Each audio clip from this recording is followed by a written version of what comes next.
You want opening week high school football in New Jersey? You got to pay the toll. Time to crack open that checkbook right here on the Garden Statement.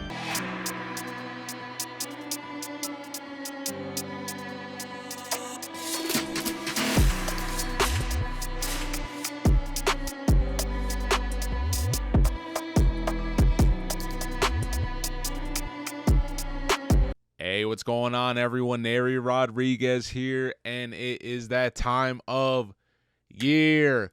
Yes, the high school football season here in New Jersey is upon us, and I couldn't be happier. Like I said in part one of our opening week kickoff episode, it was a long off season, a lot of moving parts, but just happy that everything has come to fruition. The football season is here. We have some great matchups, and we're, like I said, one of the main focuses of this show is to highlight the great talent that, you know, this wonderful state has, and they really got to stop playing us, man. We put together a great schedule. It's going to kick off with Battle at the Beach. We'll get into some of those matchups, but Winslow, you know, pulling no punches straight out the gate. You know, they want one of the biggest, baddest bullies in the country in IMG. I don't know how it's going to fare for them, but they got heart. They got heart. I'm always going to root NJ. They're not the only ones taking on some national talent. The defending the newest dynasty, and they're no stranger to it, Bergen Catholic, you know, coming off their fourth straight state championship. Can they make it 5? We'll get into that, but the Crusaders starting off with a very good out-of-state opponent coming up here from St. Louis, and Don Bosco, you know, the Ironmen crossing state lines, going down to Melissa, Texas. Wish I was there for that one. I'm excited to see what they're going to do, how they bounce back from that state championship loss. I was fortunate to be there for both matchups between BC and Don Bosco. Could they meet again in the state final? Who knows? You know, a lot of question marks with quarterback Devin Sisler not there, as well as a whole slew of Bergen Catholic players changing out, but you know, they have Najee Calhoun going into his senior year. Brian Porter, excited to see what he's going to do. He played a huge role in that state final, and really, you know, in the semifinal as well. Was great to see him really step into his own with his brother Quincy heading off to Ohio State, and you know, just a great family. Loved interviewing both of those guys, talking with them post game. Well, listen, we got a great show. We got a great show lined up.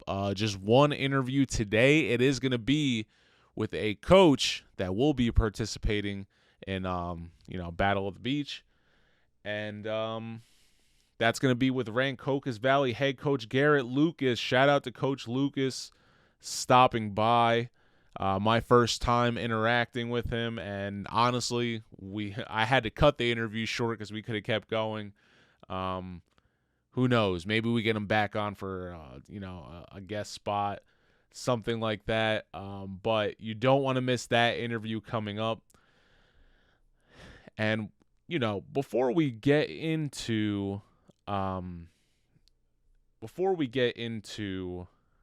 know, the previews and games that we're looking forward to, I don't want to keep on harping so much on, I guess, the behind the scenes stuff of last year as it pertains to I and NJ athletics. Just know we're on our game. It's early in the year, but just some of the planning that we've done, some of the campaigns, and just overall, I don't even want to say strategies because that sounds so corporate and everything. And while we do take this serious, this is meant to be for almost for everyone. You know, there's a little bit of something in here for everyone. You're a football fan. Obviously, you're a parent, coach, family member. We want you to be able to, share in these interviews with these great young men and coaches. But NJ Athletics is really committed to putting on the best product, possible this year, whether it be this show or just our coverage. So just know, maybe you might not agree with some of the people we bring on, maybe some of the takes we have, maybe some of the things we're not saying, but just know we are committed to delivering the best product possible, and we love New Jersey. We genuinely do. So everything is not, nothing is done with malicious intent. With that being said, as I addressed in the last episode, things went smoother than I expected coming on board. It was a little rocky at certain points, really at the end of the year, and that was what was a little bit challenging. Was we had this great regular season, a lot of people were on board, not only just the players and coaches, but what seemed like a lot of media as well. And as the year got, went further and further, the NJSIAA was making it a little bit harder for us to just operate. We were out here doing media days and on the ground when pads and helmets get distributed. So I always say, like, my last Friday I get to chill is, the second or third Friday in August, because from Labor Day weekend till, right after Thanksgiving, it's no days off. If I could find, as long as there's not an earthquake, tornado, volcano, some crazy disaster, I'm going to try to find a game. But what I'm trying to say is we put in this work all season long to try to deliver the best product possible, the best stats, video, content possible. So for us to get barred there at the end, not only myself included, but anybody that donned an NJ Athletics t-shirt, sweatshirt, hat, whatever it may be, denied official access. Luckily, and I'm gonna have to release the vlog, because that whole day of the state championship at MetLife, I filmed from my drive-in up until like the 11:30 mark when we left there. But make a long story short, the powers that be really didn't want us in there. Coaches stepped up big time, got us passes, things of that nature. Shout out. I don't even know if I should be saying this, but just shout out to Coach Nick Campanelli over at DePaul, because he texted me the night of Thanksgiving Eve. I'm talking about almost 11 o'clock. It's almost Thanksgiving, and he's saying, "I got you a pass," and I'm eternally grateful for that. I love that program. I'm not saying that just because they got me a pass. It was before that, just when Coach McKenna was there. He's a tough guy, so for him to embrace me was big enough, and to see the relationships that I have with some of these coaches and these faculty members, assistant coaches, parents over there was truly special. So shout out to Coach Campanelli and his staff, Coach Sheed. I know you're not over there anymore, but I always appreciate you, your candor, and just what you do for these young men and how you got to get them fired up. We all need a Coach Sheed in our life to get us going. So I want to give a special shout out to those guys. And look, just because things went down like that last year doesn't mean they're going to happen like that this year. So, we're hoping for the best. I hope that's behind us. Listen, the state knows we're not even coming to take over. We are here. We're here. We're taking over. All right. We're taking over. I'm not going to apologize for it, but I just want to say I'm putting it out there now. I want to bury the hatchet with all these with all this negative energy, and NJ Athletics shouldn't be covering things because we're not a quote unquote real media organization, which is ridiculous. You know, I've been I've been a real credentialed media member for almost a decade now. I'll burn all this shit. It really means, not that it doesn't mean anything, but like the politics is crazy. All right. If that's what you got to do to try to stop us, so be it. I don't think you're gonna get very far. Okay, I'm gonna get off my soapbox. Wanted to give you a little behind the scenes, I guess, just insight, things of that nature. I felt like I kept it very quiet and short last year, so I'm trying to let it really I'm really trying to let it hang out more this season. All right, people. All right, but we got a great show. Can't wait to break down some of these games. But before we do that, we're going to kick it off, like I said, with our interview with Coach Garrett Lucas of Rancocas Valley. The Red Devils were in a little bit of a lull there before Coach Lucas arrived. Great program. You know, the great Franco Harris played there. And like I just mentioned, they took a little bit of a dip. Coach Lucas really got these guys back in championship form. Unfortunately, they ran into a juggernaut in Toms River North. But hey, what are you going to do? Without further ado, let's jump into our Coach Lucas interview. Let's welcome in our next guest, hailing from Rancocas Valley down in Burlington County. Let's welcome in the head coach of the Red Devils, Coach Garrett Lucas. Welcome, Coach. Appreciate you guys having me on. Absolutely. And I know we're getting ready for a new season. The Red Devils finished 9-3 last year, came up a little short against the powerhouse that is Toms River North. Tell me, what has RV been up to in this offseason so far? Right away, we gave the guys what would be a month off, and then we got right after it at the end of December in the weight room, and we're chipping away 3 to 4 days a week leading into the summer, and it's been a grind since. The mindset out of the guys, the good thing so far, it hasn't been a feeling of complacency of like, yeah, we got it. It's kind of like. I don't want to say anger, but it's frustration, and they're holding on to that feeling. Those that played in the bigger games of the year, of being so close but not finishing the job. So it's kind of a blessing and a curse in a way of like we were able to get to a new height in for this program in a while. But it's like you're almost there.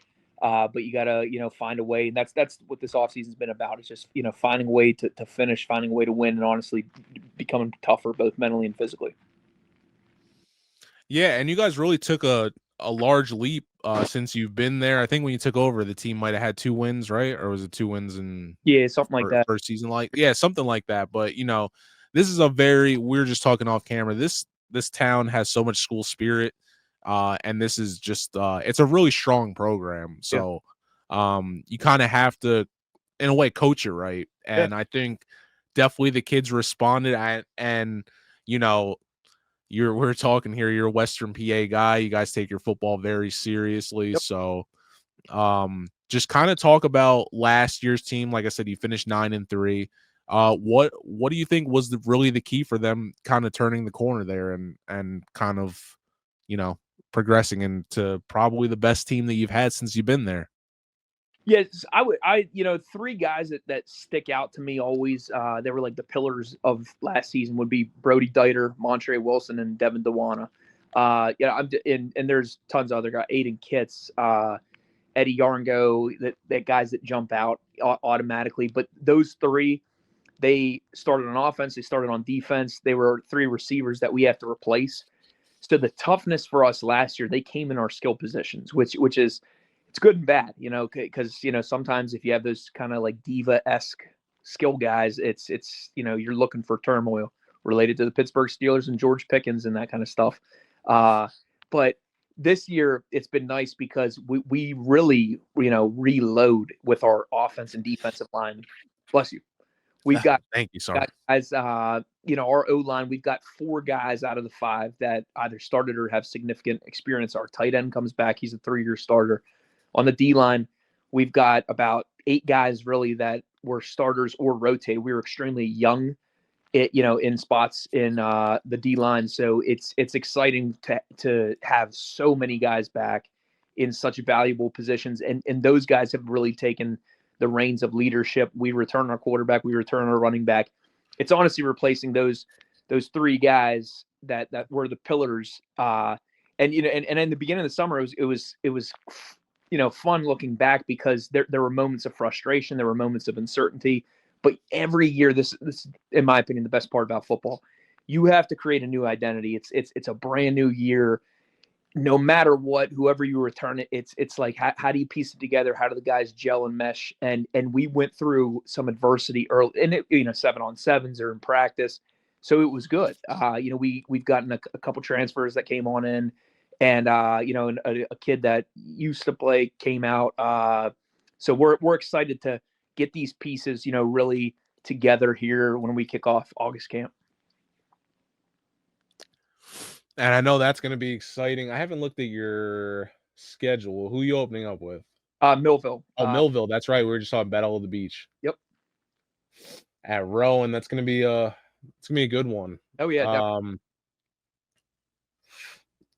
I know that Lenape game I've done that game a couple times. Yeah. That is, I know you won it pretty convincingly last year. Yep. Just talk about that game though, and the RV Lenape rivalry since you've been there. I think it's cool because to me it's like, obviously not the level of talent, but it's Michigan, Ohio State in terms of like, you get the build up and the lead up to it. 2 years ago, we beat them in the playoffs, and it was a close game. It was gritty. It was low scoring. Last year, it was kind of back and forth, and then we really opened it up, and it was just like quickly 21 points on the board. We won by I can't remember if it was like 40. I don't know what the final was. I know they got a 42-21. Yeah, they got a touchdown late on. But again, you could see, and even for us, Lenape, they were on the where they were up here for X amount of years, and RV was down here. And now, obviously, whenever we were able to get in and kind of revamp everything, we flipped it. There's a new coach over there, Coach Kreider. Him and I are great friends. Ironically, his wife and my wife, they're pretty darn good, in terms of closeness. So we always talk. We always talk ball. We were sitting with each other at a wedding this summer. So like, it's weird because we're rivals, but him and I are so close. But whenever that week comes on, it's Lenape doesn't like RV doesn't like Lenape. That's what makes it fun. As long as you don't want to get into the game with personal fouls and get into that kind of stuff, and to where it takes away from the integrity of the game, but to just play gritty football and get after each other, that's what makes it special. Absolutely. And it was there last time, so I'm assuming you guys are hosting this year. Yes, you are. Homecoming. Oh man. Right. Our schedule is definitely loaded. We got Camden is our military appreciation night. I know Williamstown is our youth night. Washington Township senior night. We go to St. Augustine. We have Millville. There's Pleasantville. We're at Shawnee. So it's to me this is our guys see it now, where it's like every week is a competitive playoff environment, and that's what sets you up for long-term success come playoffs. Absolutely. And shout out to the RV coaching staff. Like I said, my guy Coach Flood, he's been the RV Connect for me since my first season here, so appreciate you, Coach, as well. So, Coach, like I said, you're coming over from Western PA. I'm assuming you played ball out there. Yeah, I was a center. I played. It's a little bit different out there. You get put in. I was in, heck, I remember in kindergarten, and I played almost any position you could think. I was a quarterback at one point. I just ballooned up where I was like 6'1", 6'2" in like seventh grade, and that's where it was like, all right, you got to play O-line and D-line. And I there at all. It was just the fun of playing. But that to me that was always the difference of Western PA and out here. I think in New Jersey, the talent is riddled where you could go 10 miles down any or up over whatever way you want to, and you're going to find kids that like you're like, wow, if that was over there, teams would be dominant, amazing. But the love, you could teams could go 2-8 out there, and the games are still sold out.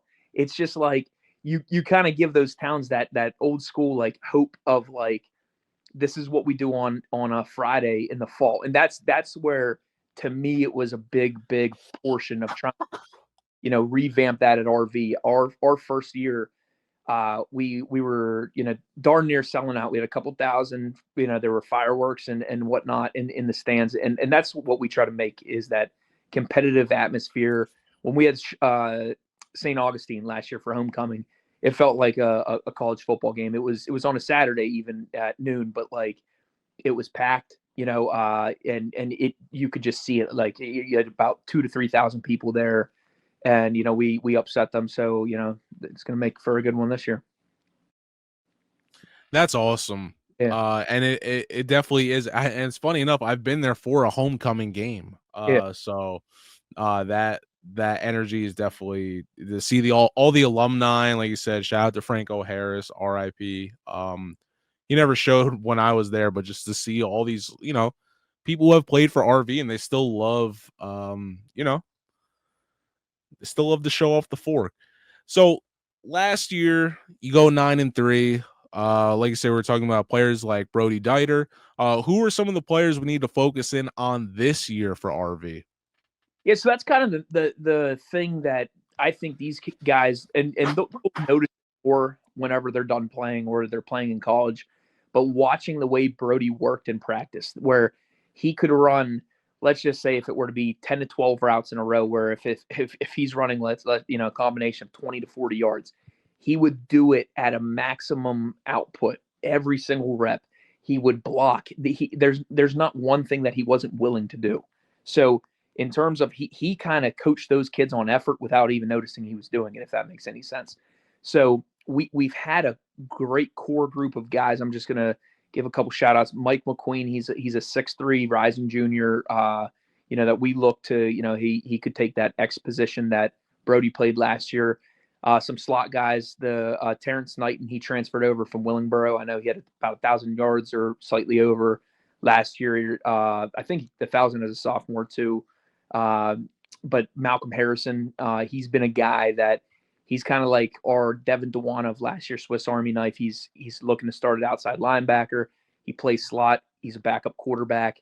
So like he kind of does it all where he's that tough, gritty kid that you're looking for. Roger Gonzalez, we had another trainer from Bergen Township, Jules Carter, short, dynamic, fast twitch kind of kid. But all these kids, the best part was the way that they wanted to compete. And you could see that we joked, we did a little too much 7-on-7 this summer. We had about 30 games, and there were days like we went to Del Val, we played 7 games. It's 90-degree heat, and then we turn around and go to West Deptford the next day. But the kids they didn't complain, they didn't mope or whine about it. And to see that the way that they didn't jump on each other in moments of uncertainty or adversity, that they kind of picked each other up and rose. And we won some tournaments, we lost. So it's a good mixture for the summer, and those skill guys are really taking the reins and trying to reestablish their own identity for this year. That's awesome. I can't wait to see these guys in action. Like I said, a lot of expectations and just excitement. We want to see, it's always good when RV is thriving. Absolutely. So coach, let's step away from RV in 2025 for a second. We were talking a little bit off camera. We're both high school graduates, 2011. Yes, we're old. But this game has changed a lot. Like I was just saying, it's no longer the helicopter parent and the Pop Warner coach or the quote unquote street agents, real agents. There's NIL deals. Just talk about the landscape of football, how much it's changed, and if it's presented any problems for you in these last couple of years, or just adjustments you've had to make. Yeah, definitely. In terms of NIL, I've noticed it personally with former guys that I have that play college now. Whether it's I'll catch wind of oh, is this kid looking to transfer, that kind of stuff. Which and hearing the deals that are being discussed behind closed doors is just crazy to see. But then in high school, obviously, the higher caliber that you get, if you're a 4-star, you're a 5-star, like you said, you've got your agents. But no matter what, across the board, I think this is the frustrating part, is that everybody has an opinion on what a player, whether it's a 4-star or if it's a no-star kid, what they should be doing. Where sometimes it gets lost that what they should be focusing on is their development. You know what I mean? And where I think a lot of programs do what we do in terms of the way we attack the weight room. I'm just getting I see it with West Deptford. I see it like Lenape. They've been pouring in a lot into the weight room. Shawnee, Cherokee, Millville. That everyone's pouring in the work. But as an athlete, as the individual, if they don't fall in love with the process of that it's not going to pan out. And you actually, I feel like you see that more often now, where it could be a 4-star, a 5-star guy, and they have to transfer right away because they go in there and they realize, oh wow, I'm with this strength coach every single day. I'm with my position coach, maybe during the season, sure, every day, but out of season, you might not even see that position coach because he's out on the road recruiting. So you're getting now hawked at and yelled and just on by free strength coaches, and they're not used to it because they were either pampered or babied or not held accountable to the truth. And that's where we try to really focus on it, is being so transparent with our guys that this is where you are, this is where you need to be. If this is your expectation, this is what is required to get there. And for the most part, we don't get any resistance behind it. So we try to educate our kids as much as we can on NIL, creating brands when you get to college. I know we're kind of going back and forth with it. We have a couple guys that are committed. One's about to commit to schools, but Sayvien Adams, our quarterback, he's committed to Monmouth. Our left tackle, Jordan Evans, he's committed to Bryant. And I think the big switch that's not talked about with recruiting is that they're trying to lock up their recruitment, mass Division I schools down to, FCS by about July, where, especially, I mean, hell, for a quarterback, a school might be taking one. If it's taking two, they're having some quarterback issues.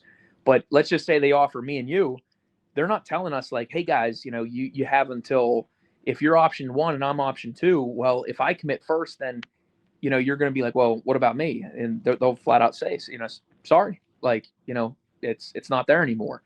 And you could see that a little bit more across the board where, some of these kids, they'll post that they have 30 offers, but, all of a sudden it's like, well, hang on, you were just offered by Alabama. Why are you committing to, let's just say, Kent State. Exactly. Yeah. There you go.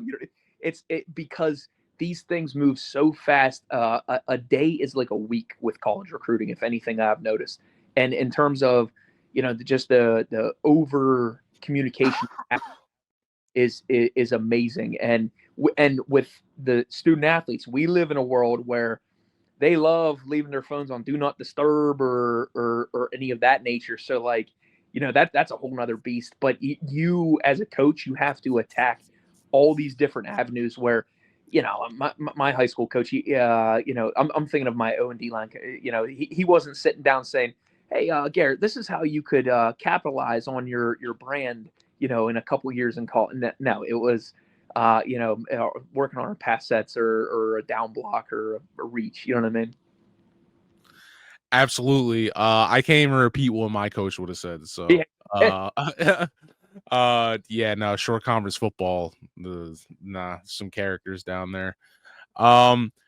Coach, I don't want to keep you too much longer. What do people need to know about the 2025 Rancocas Valley Red Devils?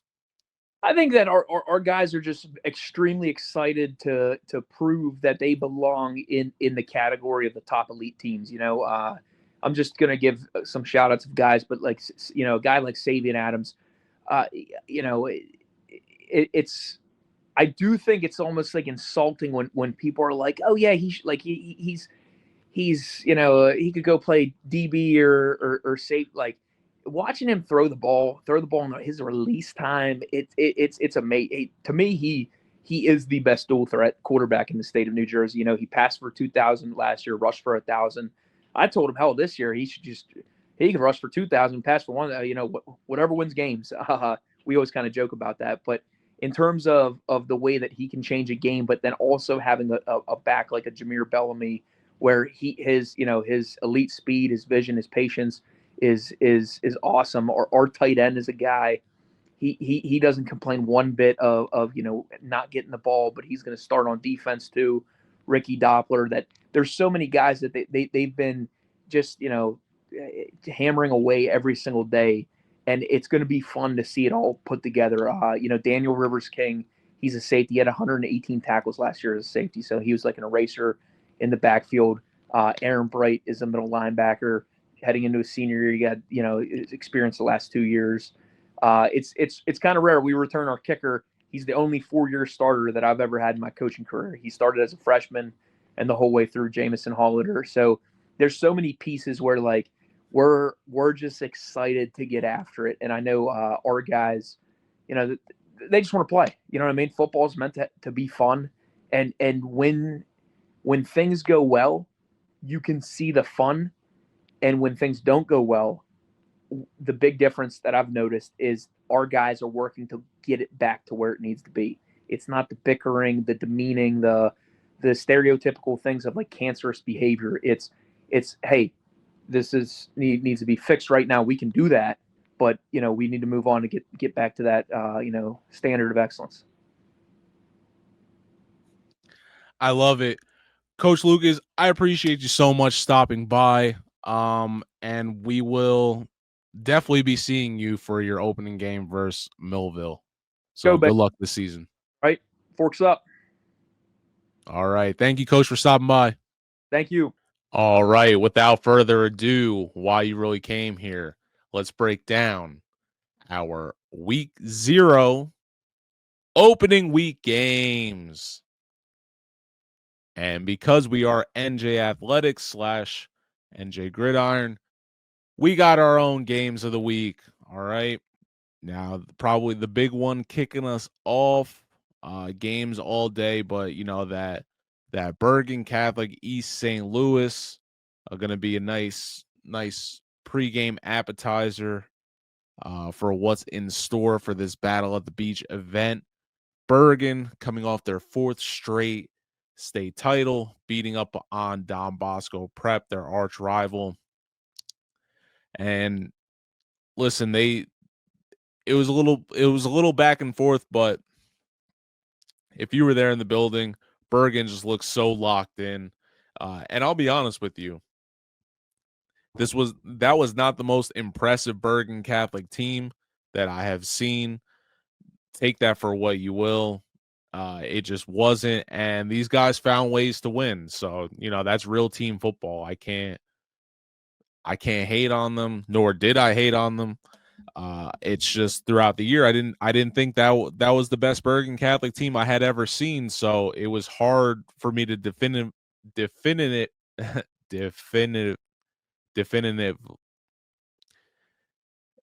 was hard for me to definitively. Geez, I can't say this damn word. It was hard for me to call them a clear-cut champ before it was all said and done. I thought Joe's might have a chance there, and both Bosco and Joe's lost their starting quarterbacks against them at certain points in their games. So it was hard for me to really get a read on what Bergen was going to do, but they got it together. The Campanellis are some of the best in the business for a reason. Shout out to Vito. Until someone knocks them off, they should be considered a favorite to 5P. I can't believe I'm saying that, but yes, They are a favorite to 5-peat. Getting into the game itself, not a huge. I mean, not a lot of information um, coming from not information. I have information. It's just I don't have personal knowledge of East St. Louis. Um, they're a top 200 team in the country. Bergen, actually, I was reading within the it's always changed, but they're within that top 20 sphere of max preps, and by all means they should be considered the number one team in New Jersey until someone knocks them off. Like I said there earlier, they are going to be without big playmakers like Quincy Porter, who's over at OSU. Dom Campanelli, who was the quarterback there for a while. Uh, he's no longer there, so they're going to reload. They're going to reload there. They still have some heavy hitters on the defensive side of the ball. Jermaine Kinsler, can't wait to see what he does. But thinking back a year ago, when Bergen was getting ready for IMG, we were so excited, and obviously it didn't go the way they thought it would go either. They kind of they didn't kind of they got stomped out in their first meeting and in their first game of the year, and really it was horrible for the rest of the teams because they just had this huge chip on their shoulder. And I'm going to save a little bit of this, but just Winslow say, give us all the smoke. We want IMG Academy. I believe the only other team that from New Jersey that's going to play IMG this year is Hun, right? Who plays a national schedule, who's taking on the likes of St. Francis and just some, they've ramped up their schedule. And shout out to those guys. We don't highlight the Maple and prep teams as much as we should, but they produce some incredible talents and they put together some great schedules. So shout out to Coach Smith and Hun. You guys are always have a special place in my heart. But yeah, I expect Bergen to come out in this one firing. I'm expecting at least a 3 touchdown game from them. Like I said, I'm excited to see how they replace pieces like Naeem Parrish, in the defensive backfield. And yeah, I listen. They have Najee Calhoun, who should be considered the number one running back in the state right now. By all means, somebody prove me wrong. I want to see it. But he's special. I remember him coming alive in that St. Joe's game where Bergen was hurting offensively. Dom Campanelli threw two interceptions, and Najee really helped them claw and fight their way back in, just picking up those slow but huge first downs. So I'm expecting a big win from Bergen. And listen, they're the favorite. They're the favorite. Just looking at their schedule, I know they're going to meet Bosco. I believe they're going to meet Bosco early this time around. Oh, sorry. My goodness, I'm supposed to be fired up. You can't be yawning.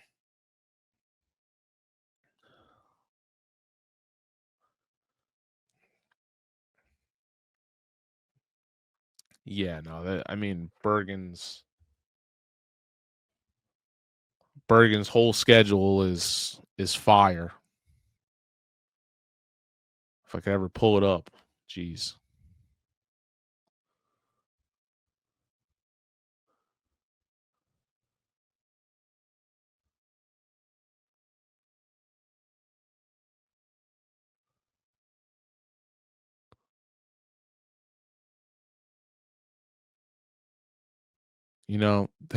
I really make things harder than they really need to be. Anyway, Here we go. Yes, this is the Bergen Catholic schedule right here. They're going to start with East St. Louis. Like I said, I think that's a big win. And, they'll going out of state, some Florida action. I love Boca Raton. So, boys, enjoy yourselves. Be safe. And then Winslow. Like I said, Winslow.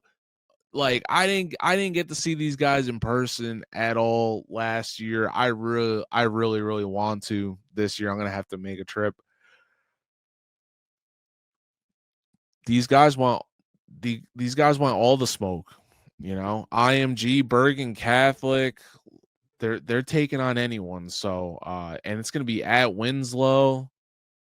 I believe they play on grass, so that's interesting in itself to see Bergen go play on grass. I don't know if there's ever been a more anticipated public and non-public game, but that's a movie right there. Get your popcorn ready. Pope John, they're gonna have trouble replacing Tylee Kill, who was criminally underrated.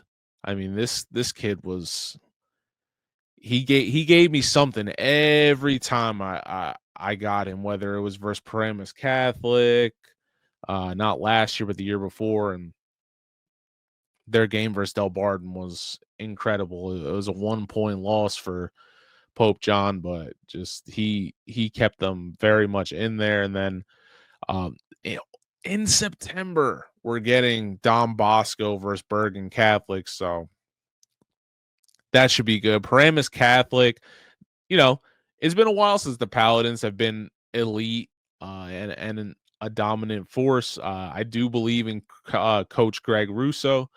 Hard to count on his programs because he's a player's coach and really knows how to get these guys up and going. Del Barton, that'll be a good one. I am curious to see what the Green Wave is going to turn to with players like Philip Fulmar no longer there.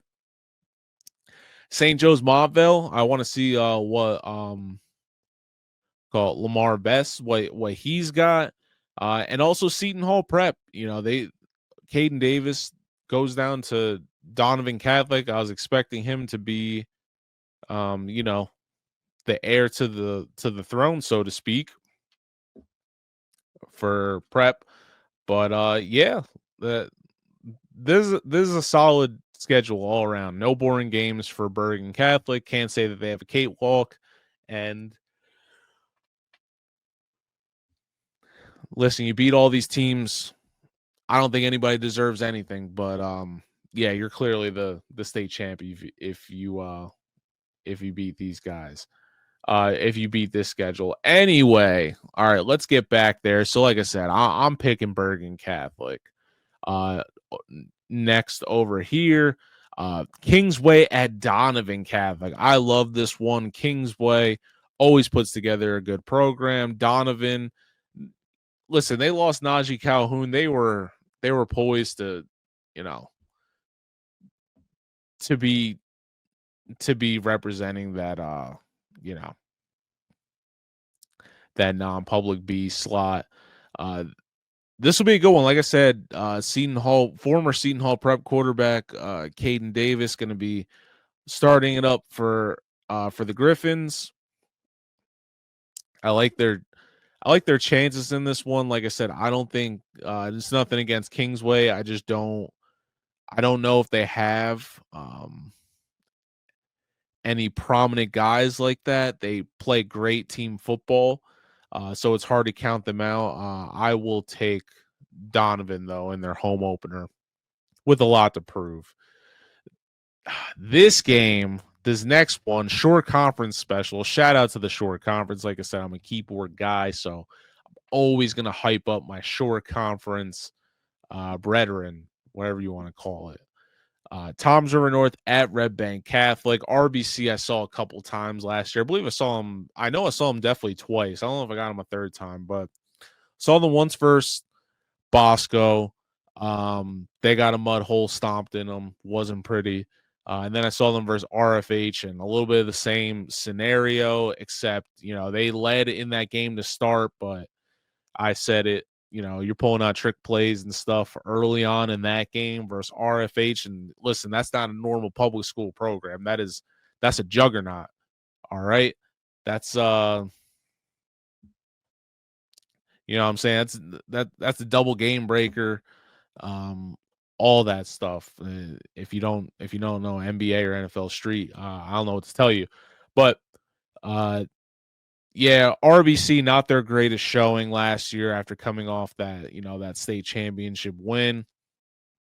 They definitely had some growing pains, and I was shocked because they had a decent amount of returning players. Now, as it relates to returning players for Toms River North, um, obviously know Jalen Matthews, who has been one of the most high-profile offensive linemen in the state. I believe he's over at Florida State now. Go Noles! So I'm curious to see what the Mariners will do. Back-to-back overall Group 5 state champs. Hard to deny that they weren't one of the most elite public school programs of the last 10 years. And that's, we all thought it might have been Micah Ford. Nope. They looked really good last year. So shout out to them. Got them at MetLife. Listen, RBC, this is a huge game for them to gain some momentum points and really just put the rest of the state on notice that, last year was just a bad year. The program isn't going anywhere. The standard hasn't dropped off. So, but they have to prove that. So with that being said, I'm going to take Toms River North. But hey, let's see what the Caseys can do. Oh, this next one, I was here. Well, yeah, we're on August 29th now. But this next one, I was there in the building when Point Boro and Rumson faced off. Cold, rainy night. I'm pretty sure I was on the verge of strep throat. Maybe I had COVID. Anyway, I was sick after this game. All right. I wasn't feeling good, but damn it, it was so worth it because RFH just was it 2 or 3 times I got them? I think it was 2. They just looked at another level, and I'm not even talking for a public school program. They just they were filthy. Kellen Moore, shout out to him. He should be one of the most looked at running backs this year. Kid is incredibly humble, doesn't celebrate when he scores, and just loves to go to work, loves contact, just loves outrunning his opponent. Any way he could beat you, any coach would be lucky to have a kid like that. And then when it comes to prediction, listen, Point Borough, I believe, will do some great things this year, but until it's a little bit of that Bergen dust until somebody knocks off RFH, I'm going to pick the Bulldogs. So I'm expecting them to win big. Paramus Catholic at St. Peter's Prep. This is a big one, I think, for both programs.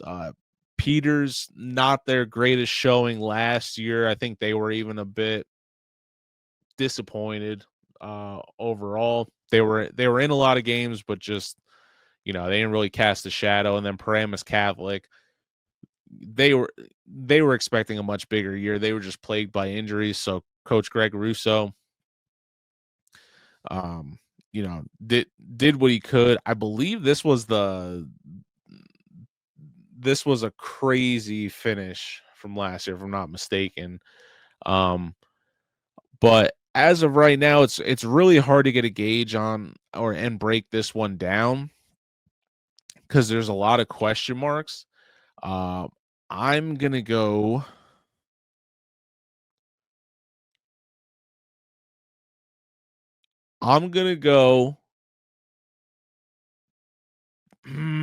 This is so close because this might actually be the closest matchup on this list right here. I don't ever want to go against the team in their home opener, season opener. If Paramus Catholic, I could see them playing spoiler, but my gut's going to tell me that St. Peter's is going to somehow squeak this one out. So I think the Marauders pull it off, but I don't think this is a bad showing for Paramus Catholic. I think they see a lot of positives and they use this going forward in the season. All right, moving along, Burlington Township at Passaic Tech. PCTI just running into a hard schedule there at the end. They were coming off a tough loss to Toms River North. From the previous year, unfortunately didn't really we didn't get to see that rematch, but they're gonna go down south and take on Burlington Township. It's been a while since I've covered the Falcons. Back in the Tom Madeira days. But to see what Coach, first of all, it's great that Coach Everett is over there. So I think this is going to be a crazy north-south Civil War, duke it out. I'm going to take PCTI just by a little bit more, just because they've had a pretty solid blueprint these last couple years, and they have some real emerging stars there. Don Bosco going down to Melissa, Texas, is the first time, I believe, that the Ironmen open up on the road at a state. And they're going to do it in Melissa, Texas. These out-of-state games are always tough, man, because you could be playing one of the worst teams in another state, but just whatever you want to call it, when you line up, it just the math almost ain't math, and and this is Texas. All right, this will be huge bragging rights for New Jersey to beat Texas. I don't know if they can handle that one, but I'm gonna go with Don Bosco. All right, I'm gonna go with Bosco. I know they have some good returning key players like Isaiah Alvarez. Like I said, the biggest question mark for me when it comes to them is just the quarterback spot. And listen, I'm gonna root for Jersey all day. So let's see what the Ironmen are made of. All right, and just talking with our guy, Coach Garrett Lucas. We have day 2 of Battle at the Beach going down at Rowan University. Shout out to Rowan. They birthed your favorite sports broadcaster, host, producer. I do it all. That's where I was coming from, though. Rancocas Valley, a very good season last year, just ran into a very talented Toms River North team who wasn't taking no for an answer.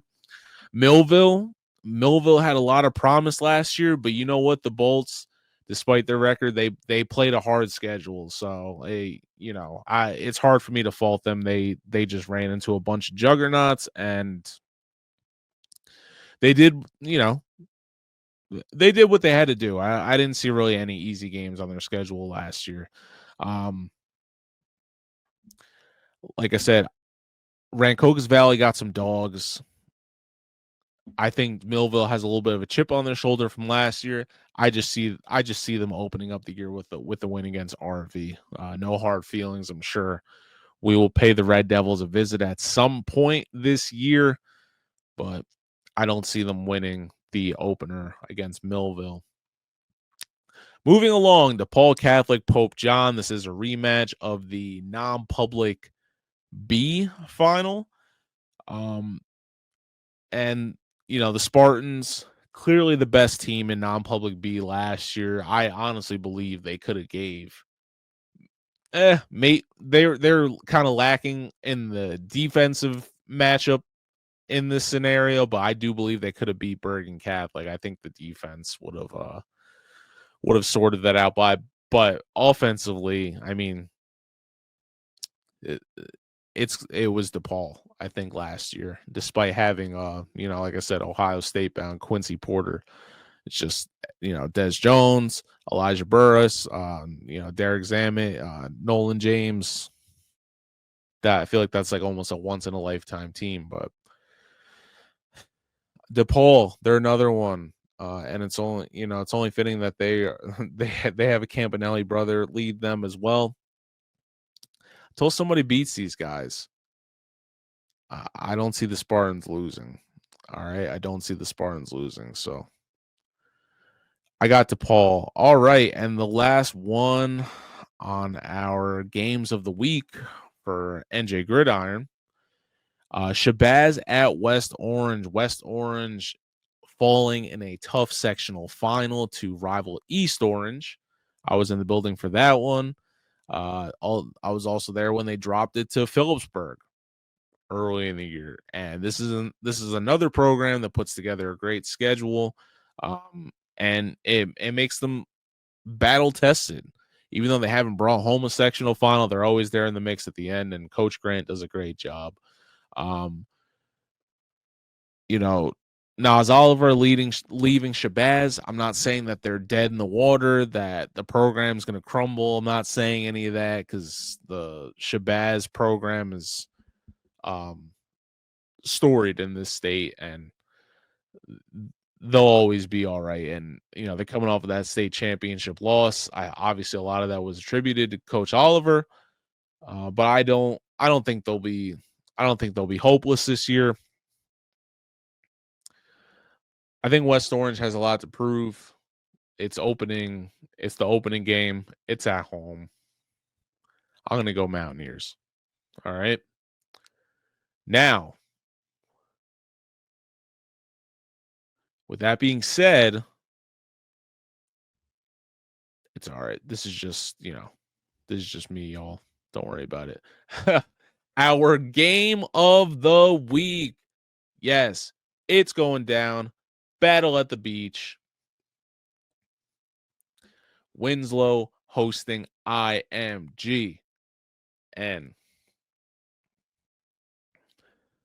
like I said, Winslow coming off a 13-0 season.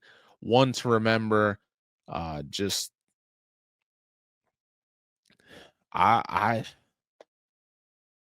If Bergen's the number one team, these guys might have been the second or third, all right behind DePaul. Do you want to call to DePaul 1, Bergen 2, vice versa? I think Winslow was by far the best public school team, and they rightfully come in at 3. Now, as far as it goes for their game against IMG,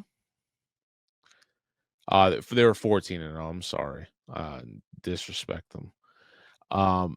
They have their work cut out for them. They're going to go up against the number 6 team in the state in IMG Academy. Now, Miami Central, by all means, is a powerhouse, but it's not to say the public school programs haven't defeated IMG in the last couple of years. Does Winslow have what it takes? I think so. However, depth is going to play a huge role in this matchup. I think you really, really have to be 3 or 4 waves deep to puncture, really wound an IMG. Does Winslow have that? I don't know. I know they have great receivers / defensive backs. But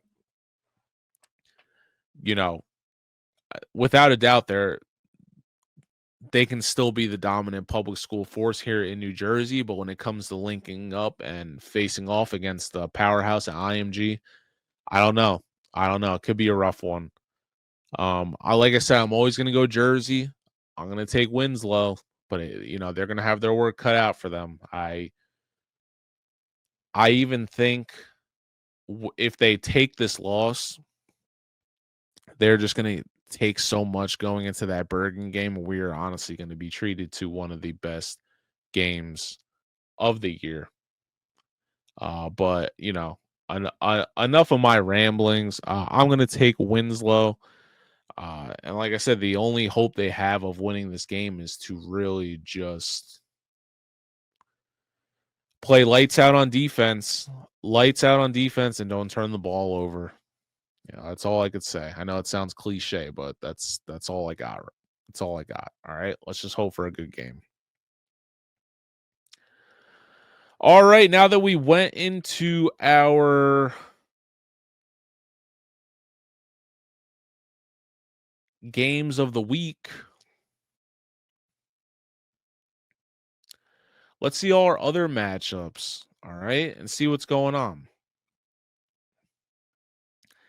10 a.m. Battle of the Beach. We got Northern Highlands, Holy Spirit.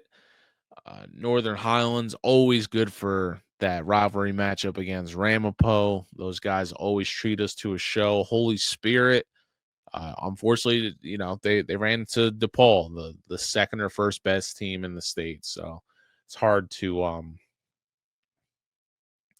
hang your head when you're just going up against top talent. But yeah, that's a great game to open up the high school football season here in New Jersey.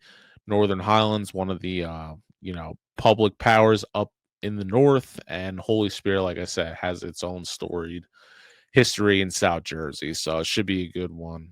Northern Burlington at Nottingham, I love it. Some CVC football, West Jersey Football League football, and shout out to Nottingham.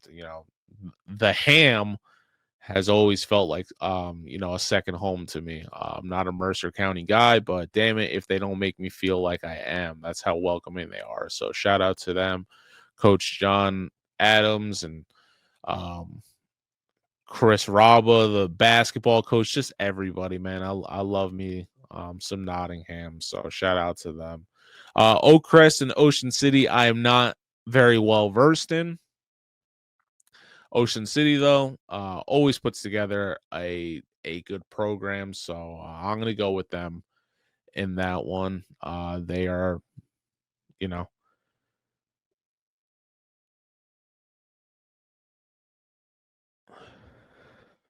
it's their home turf. So how do you not win the opener?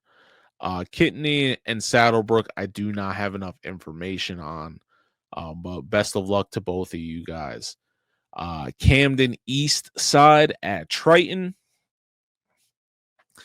I believe my guy Coach Leary's still over there. Oh, nope. Disregard everything I just said. But yeah, Camden East Side. The Tigers hoping for a more beneficial season to them. I like this opening matchup for them. I think they're going to start 1-0. All right, I just off a gut feeling, I see Camden East Side playing with some heart in this one and starting the year 1-0. Howell at Lacey, shout out to my guy, Coach Bradley on staff over there. They are whipping the Rebels into shape.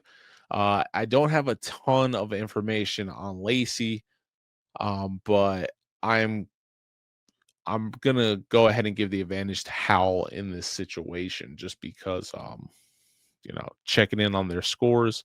They're not that bad. They have a lot of potential. They can definitely win that game. Cinnaminson at Overbrook. I'm not gonna lie, guys. I am not very well versed on these teams. It probably would help if I show the right graphic, right? My bad. I'll go through all these. Here was Northern Highlands. Here was Northern Burlington, Nottingham, all that. My apologies.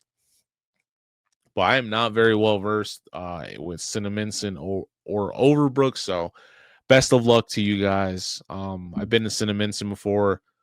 Cool pirate statue. That's awesome. That's one of the best entrances in the state. Like I said, we talked about East St. Louis and Bergen Catholic. No need to spend more time on that. Bogota and Morris Catholic. This is another one I am not very well versed on the teams. I know Morris Catholic did better than expected last year, so I'm going to give them a little bit of that momentum to carry over into this year. All right, Cherry Hill West Haddon Heights. This is another game where I'm not completely sure, what are the key factors in a game like this. I think it just comes down to who's more disciplined and doesn't turn the ball over, you know. Paramus at West Milford, another group of, well, I'll even say both of these because Toms River East and Manchester got it together last year, so I'm gonna go ahead and pick Manchester in this matchup. But as far as Paramus and West Milford, I wouldn't want to be on Jeopardy answering that question. So I'm just gonna say best of luck to you guys. Palmyra Riverside, little South Jersey, Burlington County action. Shout out to both of those guys, as well as Bergenfield and New Milford.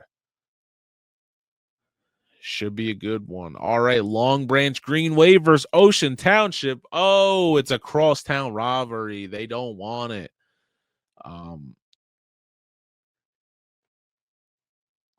Ocean Township has a good coaching staff. Long Branch, not what they once were. Like I said, some growing pains within, I think, their program. Still looking for that, that definitive voice and leaders to step up. And Ocean Township, I think has really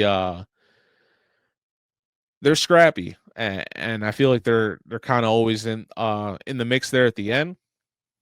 I think this is a great short conference matchup. I think it's a great cross-town or cross-city rivalry game. I'm going to go ahead and take Ocean Township in this one, though. I think they have a little bit of an edge, and they're, I just think their coaching staff is very in unison. So I'm interested to see what they're going to do. North Warren and Bound Brook, I don't have a lot of information on. I have a Big Central Conference expert analyst. So I'm going to have to bring him on, and we will, we're going to get more versed with some of these teams, because I try to hold it down for everybody. Newark Central at Bloomfield. I did not see either one of these teams last year. Nor did I see Randolph or Teaneck. Good luck to all you guys. Manalapan opening up with Tottenville. I got them last year, open up against Piscataway. The Braves play great team football. I don't know if they have any standouts like that. But like I said, I'm always going to go jerseys. So there's that. Jackson versus North Brunswick. I was at North Brunswick's season opener last year. I didn't go as planned for them. Shout out to my guy, Coach Mike Saipot. I'm going to go ahead and pick North Brunswick in this one. That, like I said, that program has been ruling, and especially under Coach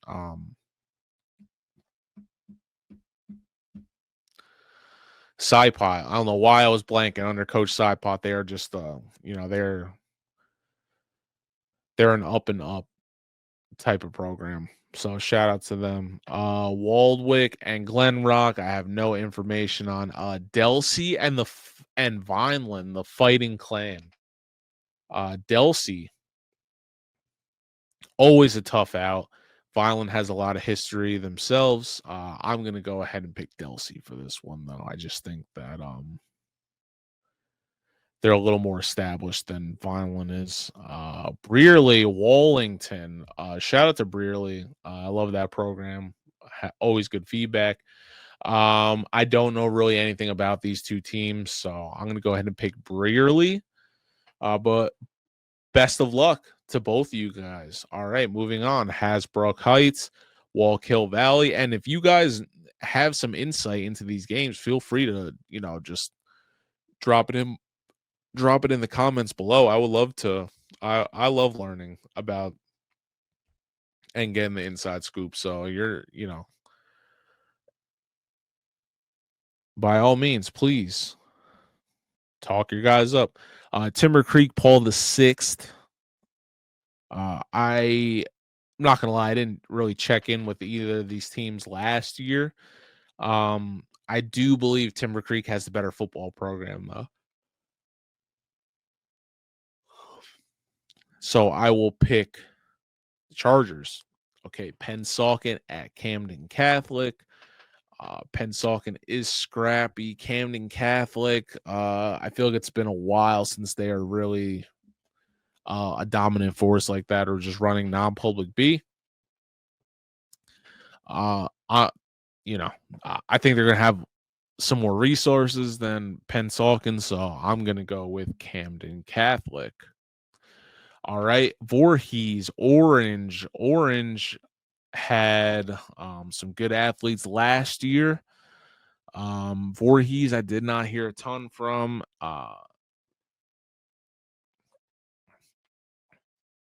It's hard for me to pick a winner in this scenario. Like I said, I am not the best well versed on either one of these teams. I'm gonna go ahead and pick Orange though, because they've had better. I think they've had better talent on their team in the last few years. All right, Island Kennedy, Perth Amboy. I did not see either of these teams last year, but they did hang in there with some prominent folks. And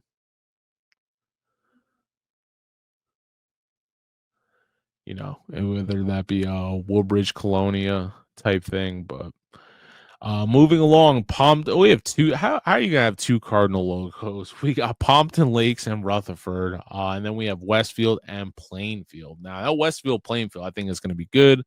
Coach DiSarno always getting his guys ready. I don't think the Blue Devils were particularly happy with how their season ended last year.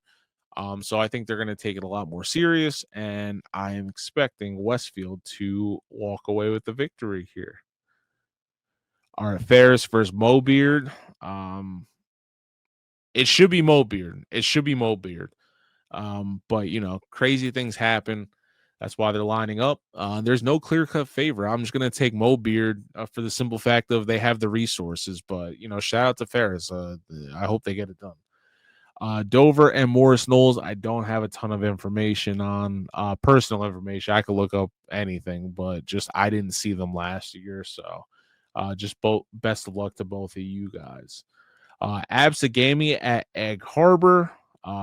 I am this is another one where I do not get down that far in South Jersey enough, so it's hard for me to pick just based on recent memory and where the athletes are coming from. I'm going to go with EHT in this one, though. Dumont and Garfield. I do not have football knowledge of either one of those, but good luck to both of you guys. Cherokee, Middletown South. Talk about a movie. I have to see. I haven't even set in stone what I'm going to do, but that Cherokee Middletown South is going to be crazy. So I'm excited to possibly get that one. If I had to choose, it's tough. But I think Cherokee rolls in there and gets a win. Lakewood, JP Stevens, JP Stevens, football not really their sport. I'm going to take the Liners in this one. All right, going all the way down to South Jersey. We got the Lower Cape May facing off against Pinelands. Now, these are two teams I really don't get enough of. But if I had to guess, Lower Cape May would win this one. Middle Township versus Gateway. I feel like that's a good matchup. This is another one where, I don't get down there enough to see these guys in person, so it's hard for me to make an assessment, but best of luck to you guys. Manchester Regional versus North Arlington. Wow, I really haven't seen either one of these teams, so You guys let me know in the comments what you think for Manchester Regional and North Arlington. I ain't gonna lie to you. If I don't know something, I'm gonna be straight up with you. But good luck to those guys. Hanover Park and Hudson Catholic. Hudson Catholic recently losing their AD. Um, they've really pushed the football program the last couple years, and it's exciting to see the direction they've come in. Hanover Park, I know has made some waves. I'm just not super well versed in them. If I had to take one though, I'm gonna go with Hudson Catholic just because I think they're on a bit of a high right now. Franklin versus Hamilton. I like this. I like this matchup. I think it's good. I'm just not. Like I said, I don't have a ton of information on who the key players are from these teams. So best of luck to both of you guys. Gloucester City, Pennsville, all the way down there. We're talking Delaware Bridge, all that.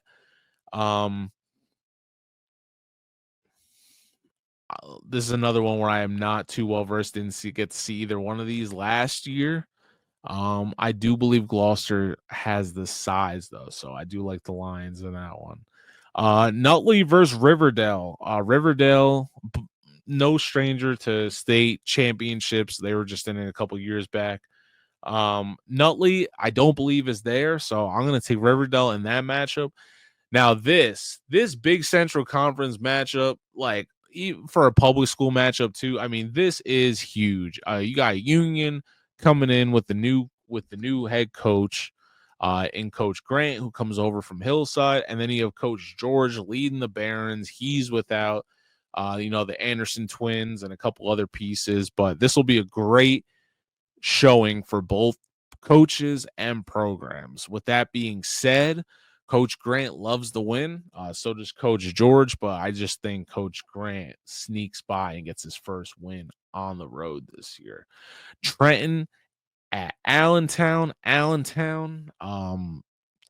Producing a 3, almost 4,000 yard passer. So shout out to them. I think they game plan well. And I want to see Trenton do good. I got to see a little bit more from them, but as of right now, I'm going to take Allentown in this matchup.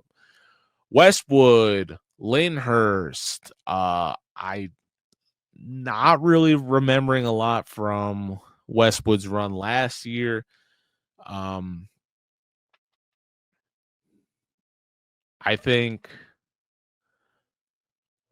I like Westwood in this game to win. I just think they have a little more playoff experience from the last couple of years, and they're no stranger to setting the tone and also just doing what it takes to be a winner. All right, getting towards the end. We got South Plainfield, East Brunswick. Not really well versed on those. Deptford at Florence. Florence puts together a decent program. Sorry, these damn yawns are killing me. I'm gonna go with Florence in this one. Then we got Lodi, Wood Ridge. I don't see those teams enough to get a grasp. Woodbury at Brick Township. Woodbury's been on a tear. These last couple years, Brick Township, I know they're no strangers to success and getting things rolling.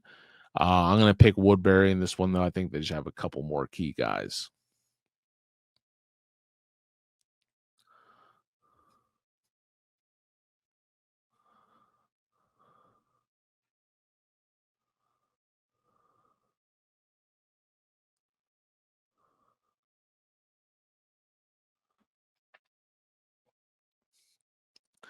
All right, moving along down the list. Cherry Hill East at Eastern. Hopatong, however you pronounce that. They got the Hawaii logo. Versus Elmwood Park. I'm not even gonna lie to you guys and act like I know this. Seeing these guys, I didn't. if I had to pick out of the whole group, I'd probably pick a Cherry Hill East. Sparta, Montville. Sparta is recently battle tested in a state final, so I like their chances. Versus Montville, like I said, Kingsway versus Donovan Catholic. I think Donovan Catholic just has a couple more key pieces over the Dragons. Beckton and Hoboken, I don't really know a lot about these programs. Barnegat at Monmouth, this is a good, Monmouth County matchup. I'm going to say Monmouth in this scenario. I think even though they graduated some players from the year before, they'll return some decent starters for this year. Hunterdon Central versus North Hunterdon. I did not really see North Hunterdon. I didn't see North Hunterdon at all after having gotten them in the state final a couple years ago. Hunterdon Central always good at basically everything, even when they're not studs. They still produce great athletes. So I am going to take Hunterdon Central in that one. And then when it comes to Pascack Valley versus Union City, I think UC definitely has a chip on their shoulder after losing the way they did in MetLife. So I like them in that matchup. Freehold Township, Neptune. Shore conference stuff. If I had, I haven't seen either one of these programs play in action in a while. But if I had to guess, Freehold Township, I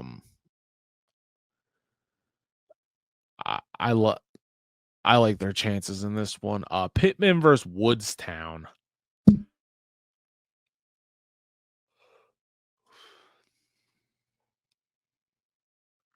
Yeah, I don't see these guys enough to make a rational decision. So you guys let me know below what you think. It's the same with Hackettstown and Belvedere and Whippany Park and Parsippany. Shawnee taking on Pope John Paul II out of PA. And don't miss this Mariners RBC game. All right.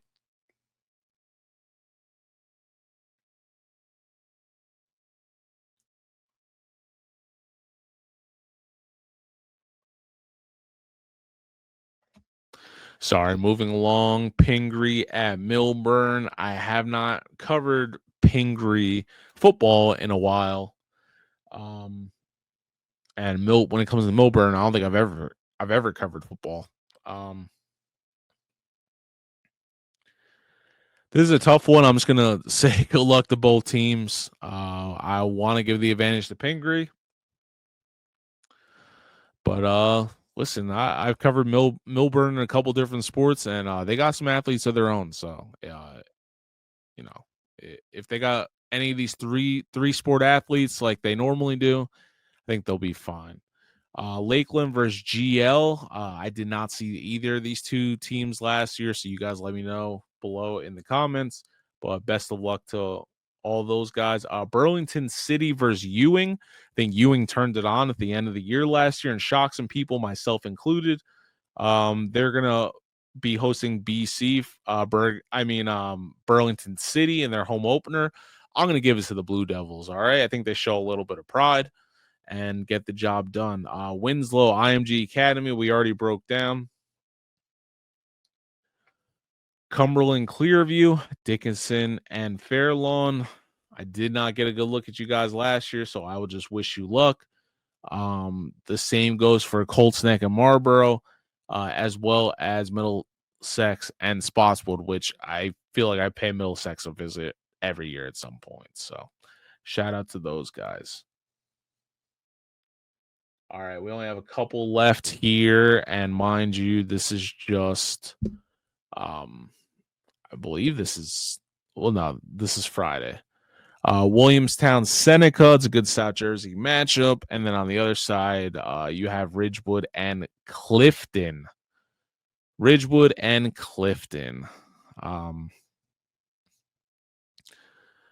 Ridgewood has been dominant the last couple years. Clifton, very up and down, but they always manage to put together a great program. They have a great head coach. I'm going to go with the Maroons in this one, though. I think Ridgewood's just a little more established.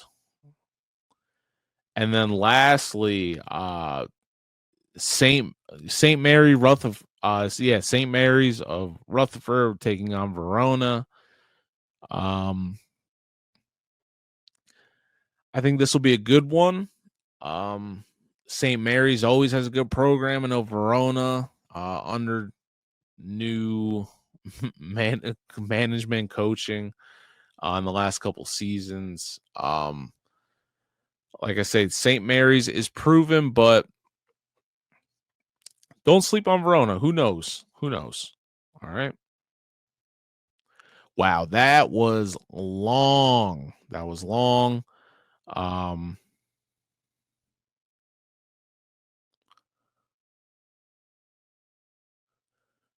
sorry, that was only, I believe, Thursday. And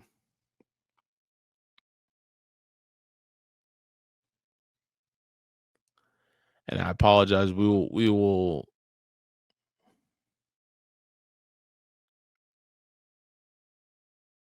highlighted our big games. I could go through all of these, but I would be repeating myself.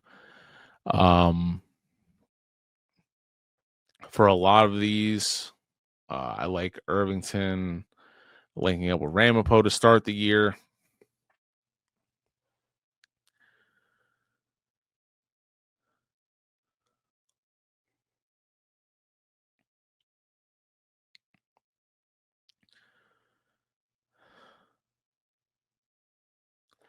And then our guys, Camden, starting with an out-of-state opponent in Martinsburg, West Virginia.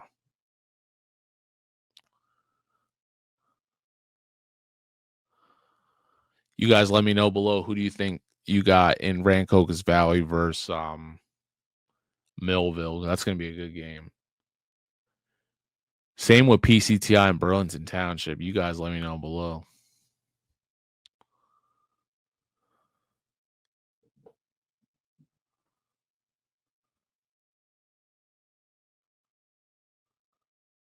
And then on Saturday,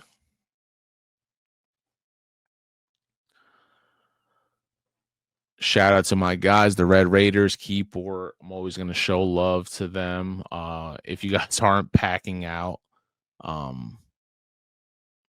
Mike Ciccatelli Field, definitely go check out DePaul and Pope John. Like I said, DePaul defending state champs. So I'm gonna rock with them till somebody knocks them off.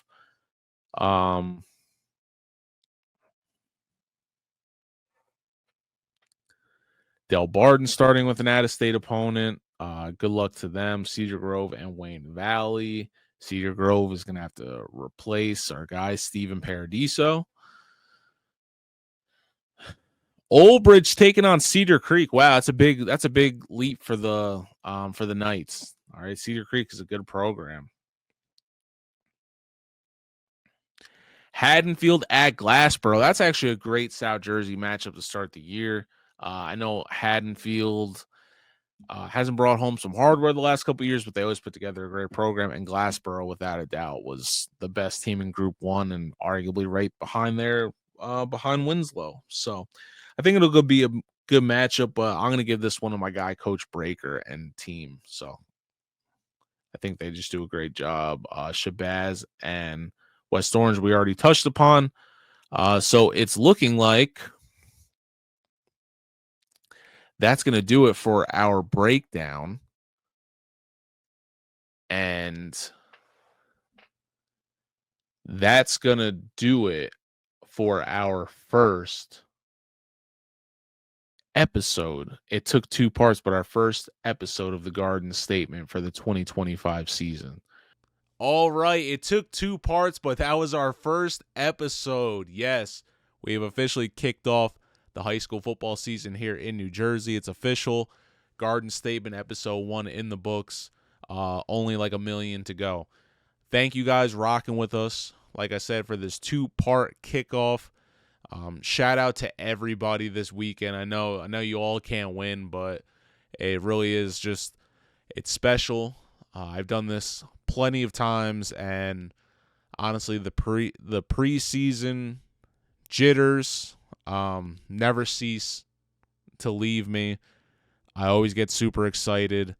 Sometimes the preseason and predicting all this stuff is just as fun as when it all comes to fruition there at the end. So shout out to all these young men and the great coaches that inspire them, drive them, and just are there for the ones that really need it. You guys are the real unsung MVPs of the season, so I want to give you your flowers early. Enjoy the games this weekend. Don't do anything dumb. Represent your family, community, and school just in the best way possible, all right? I'm not saying don't go out there and yell and scream and have fun, because this is one of the only avenues that we're allowed to get wild and really freely express ourselves. But do so in a respectful manner. Don't go to jail. All right, y'all. I'll see you out there. I'm Neri Rodriguez. This is the Garden Statement, and as always, remember, it's fresh cookies. I'll see you guys out there. All right.